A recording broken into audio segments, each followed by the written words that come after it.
Ողջույն բոլորին, այսօր Արցախի ձայներ նախաձեռնության 5-րդ հաղորդումն ենք սկսում, 5-րդ հանդիպումը, Արցախի ձայներ ծրագիրը նախաձեռնել է Դիլիջանի համայնքային կենտրոնը, որպեսզի Արցախի ձայների միջոցով դժվարության պատմությունները եւ ուժի ու տոկունության պատմությունները ավելի ուժ ու տոկունություն փորձեն հաղորդեն այս ժամանակներում շատ ավելի դժվարությունների մեջ գտնվող Արցախի մարդկանց եւ ոչ միայն։ Եվ ես Ռուզաննա Ծատուրյանն եմ, մշակույթի հանուն կայուն զարգացման կազմակերպության հիմնադիրը եւ նախագահ եւ ինձ է առաջարկվել այս զրույցները տանել առաջ, որպեսզի Արցախի ձայները ավելի ձայնավոր դառնան եւ լսելի դառնան։ Այսօր մենք հանդիպում ենք Ալեն Ղահրամանյանի հետ։ Ալեն ջան, ողջույն, շնորհակալություն, որ միացել եք Արցախի ձայների ձայն դառնալուն։ Մենք շատ հավատում ենք եւ համոզված ենք, որ անգամ այս քիչ ձայները շատ կարևոր մարդկանց ձայներ են, ովքեր մի քիչ միգուցե ավելի տոկունություն են ունեցել, միգուցե մի քիչ ավելի չփշրվելու եւ չհուսահատվելու ինչ որ ուժ են ունեցել եւ շատ ուզում ենք, որ այս ձեր պատմությունները կիսեք եւ հնարինը շատ մարդ իմանալով իր դժվարության ժամանակ այդ մենակ չզգա եւ մտածի, որ իր դժվարությունը, որով ինքն էլ անցնում է, բայց օրինակ այստեղ չի որ պատմի իր պատմությունը, բայց այ մի ուրիշն էլ դրա միջով անցել է եւ հնարավոր է դարձել շարունակվել է եւ Արցախին շարունակել է։ Ես մի քիչ ձեր մասին կարդացի, բայց նաեւ շատ հետաքրքիր, այնքան երիտասարդ ու այնքան տարբեր իրավիճակներում ցավոք սրտի փորձ ձեռք բերած եւ միգուցե ձեր կամքից անկախել հասունացած շուտ երիտասարդ արվեստի մարդ եք, բայց ուզում եմ նաև մի քիչ դուք ինքներդ ձեր մասին պատմեք, ես սկսեմ, որ Աստղաշենից եք, մնացածը դուք շարունակեք։ Հա, բարև ձեզ, շատ շնորհակալ եմ նախարարների համար, մինչև 10-րդ դասարան եմ կարդացել Աստղաշենի դպրոցում, այնուհետև տեղափոխվել եմ Ստեփանակերտի պարարվեստի քոլեջը, ավարտել, հետո ընդունվել նույն համալսարանի, նույն քոլեջի մանկավարժական բաժինը։ 2020 թվականից պատերազմից հետո ընդունվել եմ Արցախի բարի պետական անսամբլ։ Այսինքն 2020 թվական պատերազմին դուք ուսանող էի։ Երևի 18 տարեկան։ 18 տարեկան, 17։ Ընդունվել եմ Արցախի բարի պետական անսամբլ, դրա հետ աշխատել եմ նաև 2 տարբեր արվեստի դպրոցներում, մեկը հենց մեր Աստղաշենի արվեստի դպրոցում, բայց Պատարայի մասնաճյուղում։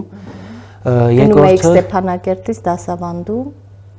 Հա, եթե կոնկրետ խոսքը մեր գյուղի արվեստի դպրոցին է, չէ, ես սպասում եմ իրանք էին գալիս մեր գյուղ։ Ուսուցչական այդ կոլեկտիվը գալիս էր մեր գյուղ ու իրանց հետ շարունակվում էր մեր գործը։ Երկրորդ արվեստի դպրոցը Տողի արվեստի դպրոցն էր, բայց Մարտակերտի Հաթերք գյուղում, դե 20 թվականից հետո ցավոք սրտի կորցրեցինք Հադրութի այդ շրջանը Տողը, բայց 20 թվականից հետո այդ Տողի արվեստի դպրոցը վերաբացվեց, իր ուրույն գործը սկսեց շարունակել Մարտակերտի շրջանում։ Հաթերք։ Չէ, տարբեր գյուղերում, բայց ես որպես պարուսույց ընդգրկվել եմ Հաթերք գյուղում։ Այսինքն ինչ էիք անում, գնում էիք այդ դասավանդում շաբաթը 2 անգամ ու Տողի դպրոցի կոլեկտիվով, այդ աշխատակազմով գնում էինք Հաթերք գյուղում դասավանդում էինք, ես պար բնականաբար մնացած։ Տողի երեխեքին, ովքեր չէ, Հաթերք գյուղի բնակիչներին։ Արդեն ընդլայնվել էր։ Հա։ Ընդունվել եմ, հա, պարարվեստի այդ քոլեջը ավարտելուց հետո ընդունվել եմ նաև Մեսրոպ Մաշտոց համալսարան բարձրագույն ուսումնական հաստատությունը, որպես կառավարում այդ բաժինը, հա, բայց ցավոք սրտի ուսումս մնաց կիսատ, արդեն իսկ տեղահանումից հետո էլ ինչ ճիշտ է մի կիսամյակ շարունակել եմ, բայց դադարեցրել եմ աշխատանքները, որովհետև կարելի ասել ավելի շատ խորացել եմ, եթե կարելի է համարել միջին բիզնես, մտել եմ միջին բիզնեսի մեջ։ Աշտարակ համայնքում բացել եմ ստուդիա, սեպտեմբերից արդեն տարածք ունեմ, բայց հոկտեմբերից եմ սկսել աշխատանքներից, ճիշտ է մի 2 ամիս է, բայց դե սկսում եմ։ Մի քիչ մանրամասն պատմեք, այսինքն դուք տեղահանությունից հետո ստիպված հայտնվել եք աշտարակում։ Ստիպված չէ, ուղղակի տեղահանություններ ստիպված։ Հա, բռնի տեղահանումներ հա ստիպված, ուղղակի տուն հարմար տուն բարձով աշտարակում գտանք ու տենց մի քանի ամիսներ հետո որոշեցի, որ կարելի է բացել աշտարակում պարային ստուդիա ու պարային ստուդիայում ես ավելի շատ խորացած եմ հայկականի մեջ, քանի ու ավելի շատ արցախյան մշակույթն եմ կրթում ու սերմանում մեր երեխաների մեջ, որովհետև ամենահարուստ ժառանգությունն է էլի մեր արցախյան մշակույթը։ Կոնկրետ այն էլ մանավանդ բարարվեստը ամենասիրուն, չէ, ամենահարուստ ժառանգությունն է։ Իսկ ո՞ր որոշեցիք, որ կարելի է դա մտածել։ Եթե անկեղծ շատ հենց ուժեղ պատմություն է, այլ եթե անկեղծ մենք երկու ընկերներով որոշեցինք բացենք, ինքը Եղեգնաձորում, ես աշտարակում, բայց ինձ անընդհատ այն որ ասում եմ մի բան, մի միտք ստիպում էր անընդհատ հետ նահանջել այդ քայլից, հա։ Ինքը բացեց, բայց ես չէ, ու տենց որոշեցի, որ չէ, եթե որոշել եմ ճիշտը անելն է, ու փորձեմ աշտարակ քաղաքում շաբանակցությունով քիչ, բայց կապ չունի։ Երեխաներին սովորացնում ենք մեր արցախյան այդ մշակույթը։ Արցախի տեղահանվածներին եք սովորեցնում, ովքեր են դեր սաները։ Բոլորը անխտիր կարան գան, աշտարակից լինի, թե հարակից գյուղերից լինի, բոլորին մեծ սիրով, մեծ ոգևորությամբ կընդունենք, կսովորացնենք ինչու՞ չէ նաև։ Ո՞նց է անունը ստուդիայի։ Ազգանունովը սա Կագրամանյան դանս ստուդիա է գնում, բայց էլի այդ անունի որով էլ ունեմ լիքը փոփոխություններ, հա։ Սկզբից որ ուզում էի բացեի, ուզում էի Աստղ դնեի, Աստղ պարային համույթ, երևի ավելի շատ մեր գյուղի այդ անունից է էլի գալիս, տենց որ անընդհատ կարդալով երևի այդ պարային ստուդիայի անունը միշտ կհիշվի էլի դրա համար, բայց մտքա փոխվեցի ազգանունով։ Հա, այդ շատ բոլորին նա Աստղը նաև։ Հա, բայց հետո որոշեցի միանգամից իմ ազգանունի տակ դնել։ Այնտեղ հիմա արդեն ունեք խումբ, փոքրիկ երեխաներին եք սովորեցնում։ 6 տարեկանից բարձր է, ունեմ 3 տարբեր խումբ, ճիշտ 3 խումբ հավաքել եք։ Ցանկություն ունեմ 3 տարբեր խումբ ունենամ, տարիքայինի հետ կապված, ասենք 6-ից 8, 9-ից 11 եւ 12-ից բարձր երեխաների հետ աշխատեմ, բայց քանի որ ստուդիաս նորաբաց է, աշակերտներս հələ քիչ են, ու տեն հələ 8 հոգի են, 4 աղջիկ ունեմ, 4 տղա։ Քո գործունեությունը, հա, նաև երիտասարդից հասկանալի է, որ պիտի դեռ փոխվել, բայց մինչև տեղահանությունը եւ դրանից հետո ինչպես է փոխվել։ Ուրեմն տեղահանությունից առաջ ես նշեցի, չէ, որ կարող եմ դասավանդել եմ 2 արվեստի դպրոցներում, ուրույն դեռ չի փոխվել։ Միակ նկատելի փոփոխությունը այն է, որ տեղահանությունից արդեն հետո ստուդիա եմ բացել։ Ու նաև այդ բանը երևի որ անպայման ուզում ես որ Արցախի մշակույթը, իսկ երբ որ երևի հենց այդ մտածելու առիթը այդ էր էլի որ այդ գծով պիտի կրթվեին երեխաները, հենց այդ արցախյան մշակույթի հիման վրա պիտի ստեղծվեր իմ ստուդիան։ Երևի հենց այդ պատճառով է որ հետ մնացի էլի իմ ընկերոջից, բայց դե չենք բողոքում։ Իսկ ինչ բարեր կան Արցախի, որ ներառել ես կամ մտածում ես ներառել։ Արցախյան բարերից մենք քիչ առիթից օգտվենք, սովորենք արցախյան բարերից մենք մեր համույթում ենք ապրում։ Տենց իսկ ստուդիայում նախնական լեբեմադրությունը գնում է Քաժնազարի վրա։ Քաժնազար, այդ որ ասում եմ, էլի մտահղոցում է եկել է Արցախի բարի պետականից, որովհետև ես չեմ ապրել ցավոք սրտի, բայց տեսել եմ ոնց Արցախի բարի պետականը ապարում Քաժնազարը մեր, ու հենց էլի տեղից ինչ որ հատված գողացված լինի, հա, ու չենք համաչում իհարկե բնականաբար, որտեղ մերն է ունեմ էլի իրավունք կարելի ասած։ Հիմա Քաժնազարի վրա եմ աշխատում։ Ու բնականաբար արդեն այդ բեմադրությունից հետո երևի ավելի լավ միտք կծագի արցախյան պարերից։ Այդ արդեն իսկ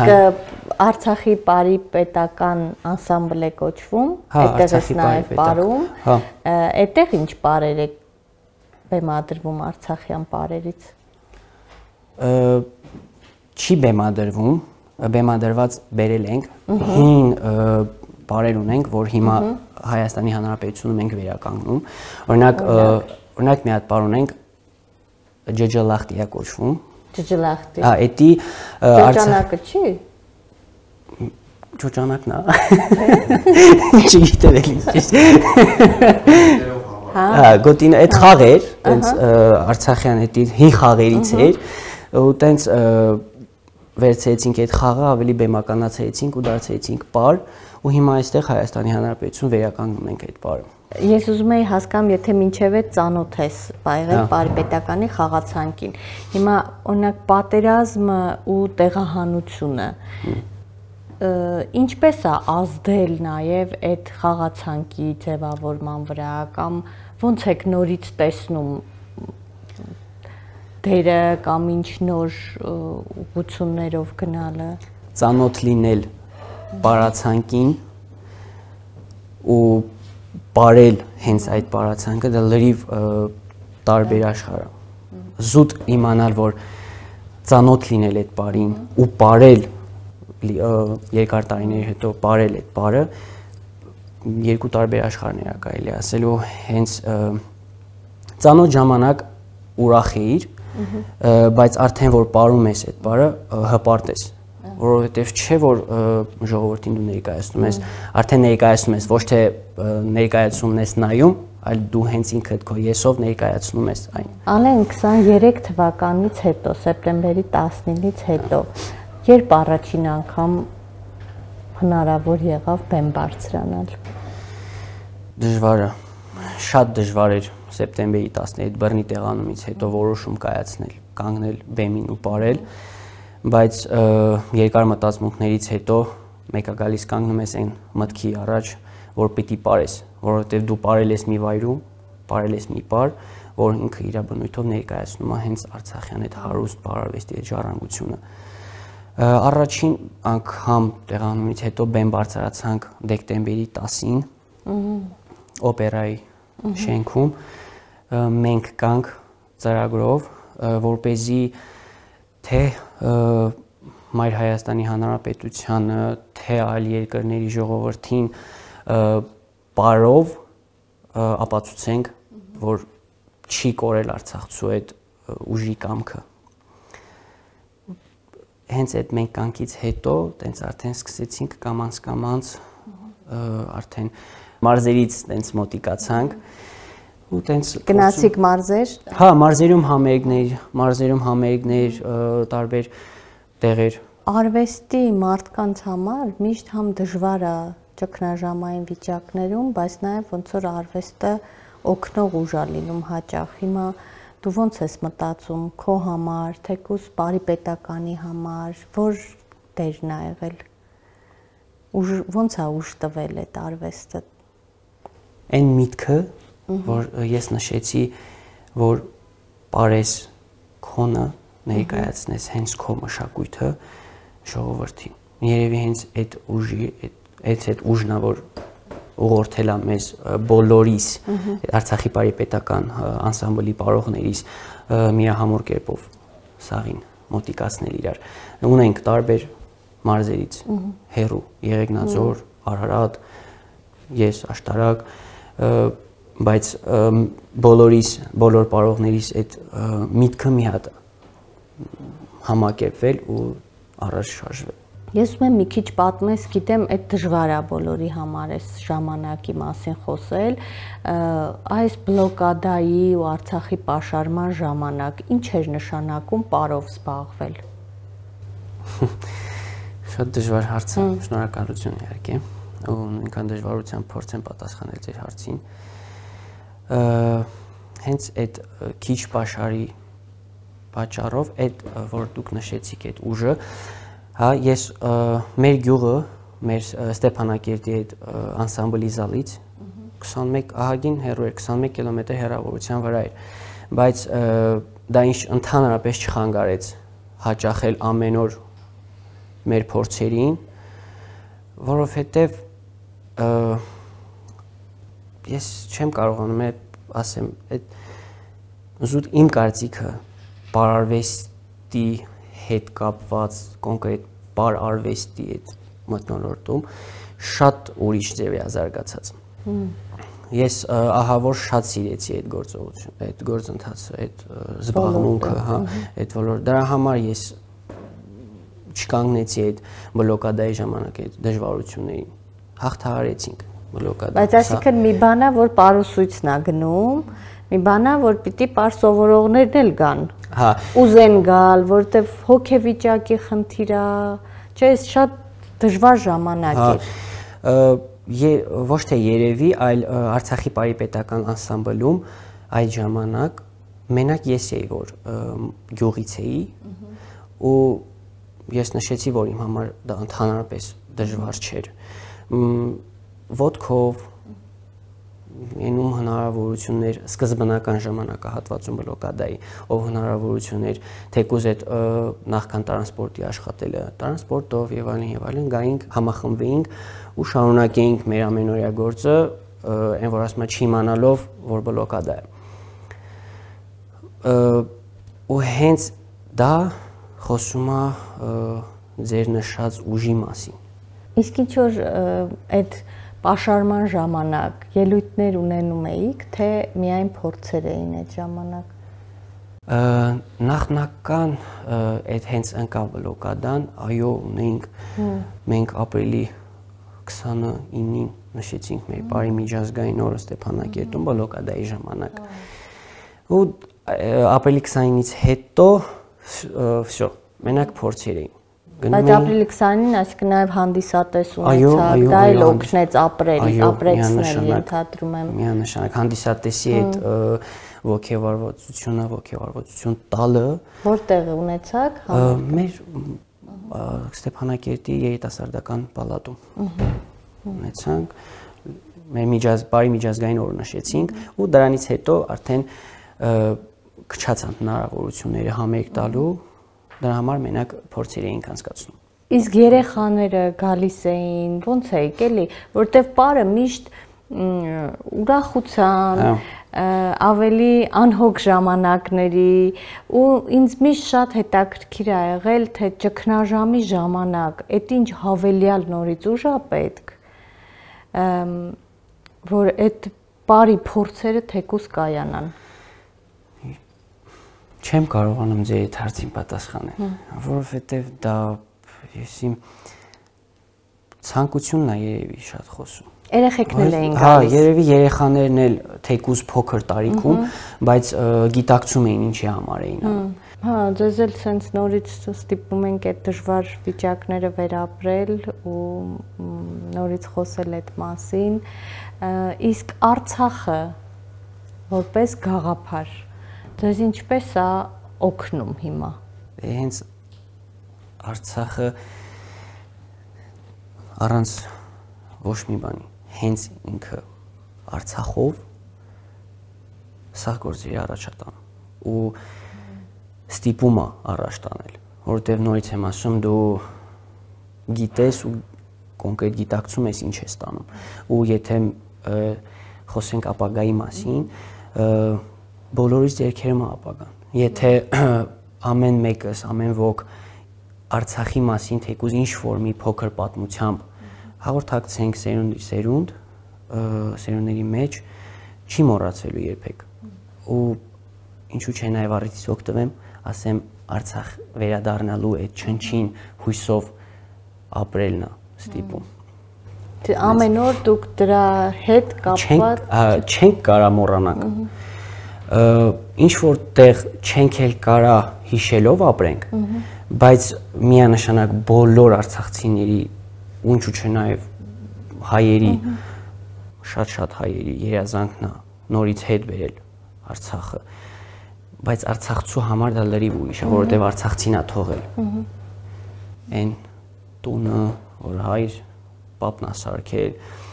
այն գերեզմանատունը, որտեղ թեթևանալու էիր գնում, հա, հենց Արցախ ու վсё։ Հարթեցնում այլի սաղ ճանապարհներ են, որ ասում եմ։ Ալեն ջան,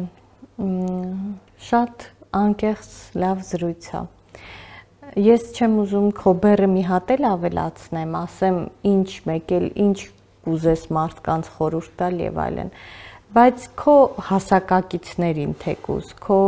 տարիքի մարդկանց, քեզնից փոքրերին, ինչ կուզես, որ իրենց հետ կիսես ու ասես, որ նաև օգտակար լինի այս ուժի ու տոկունության պատմությունը։ Միգուցե նրանց համար, ովքեր ավելի հուսահատված են հիմա, կամ մտածում են, որ անցավ գնաց էլ իմաստ չունի այդ անթադ հիշողությամբ մռմռալու բանը, ինչ իրենց կուզես փոխանցել։ Չպիտի մոռանանք, ընդհանրապես չպիտի մոռանանք Արցախում դրված մի քարը, Արցախում աճած մի ծառը ու առհասարակ Արցախում կատարված ու կատարվելիք գործերի մասին ընդհանրապես չպիտի մոռանանք։ Ու ես նշեցի, որ եթե փոքր պատմություն գիտենք, հա, մեծերը, թեկուզ մեր տարիքայինները ինչ պատմություն գիտեն, պիտի փոխանցեն սերնդեսերունդ, որ մոռացության չմատնվի։ Ու նաև նշել եմ, որ չենք կարա մոռանանք, բայց չենք կարա նաև ապրենք միայն հիշելով։ Պիտի յուրաքանչյուր ոք իր հնարավորության չափով ներկայացնի Արցախը։ Իր վրա վերցնի այդ պարտականությունը տանի առաջ, իսկ ոնց չմոռանալ, անդադ պատմել, խոսել, փոխանցել։ Եթե չպատմեմ, եթե չխոսամ, մեկը չես մոռանալ։ Եթե անընդհատ այդ խոսակցության վրա, հա, ասենք Արցախում թողած տունը, գերեզմանները եւ այլն ու լիք կարելի է թվարկել ինչեր, հենց ինքը Արցախը լքել բռնի կերպով ու տեղահանվել, այդ միտքը քեզ անդադ խանգարում է, բայց չի խանգարում, ասենք շարժվել առաջ, ասենք Արցախից բերվածդ որպես թեկուս հիշողությունա կամ օրինակ մենք ես իմ վրա ասեմ, չէ, օրինակ Արցախից բերված իմ ժառանգությունը, միակ հարուստ ժառանգությունը այդ պարն է։ Ու եթե ես հիմա չմտածեի ստուդիա բացելու ու ասենք թողեի պարը ու ասենք ուրիշ գործով զբաղվեի, հա, ասենք գնայի բանվորություն անեի կամ ես իմ ինչ ես եւ տարբեր գործեր, գալու է հասնի մի հատ ժամանակահատված, որ սահմանափակվելու այն ամենը, ինչ բերել ենք մեր հետ։ Դրա համար եմ ասում, յուրաքանչյուր ոք պիտի, ինչ որ հրամայական տոնով պիտի առաջ տանի այն, ինչ իր հետ բերել է, այն, ինչ ինքը ընդ է սովորել եւ այլն։ Շատ շնորհակալություն քեզ այս պատմությունը կիսելու համար, ու այդ վերջի խորհուրդդ, որտեղ լրիվ շատ ուժեղ կերպով նորից ցույց է տալիս, որ Արցախի ձայները, որը մտածել է Դիլիջանի համայնքային կենտրոնը, այդ լավ ուղղությունն է եւ այդ ձայները անդադ ձայնավոր պահելը, լսելի դարձնելը ու կիսելը, շատ ուզել խոսել եւ կիսվել մարդկանց հետ, այդ նաեւ այն խորհուրդն է, որը դու տալիս ես քո հասակակիցներին եւ ի վերջո բոլոր մարդկանց, ովքեր Արցախում զբաղվել են որևէ գործով, որը գտել են, որ կարևոր է ինքնության համար, մշակույթի պահպանության համար եւ այս քո կարևոր խորհրդով էլ այս մեր շարքը այս անգամ այս 5 հաղորդումների թողարկումների ամփոփենք Արցախի ձայները ձայնավոր դարձնելու խորհրդով։ Շնորհակալություն Ալին ջան։ Ձեզ շատ շնորհակալություն։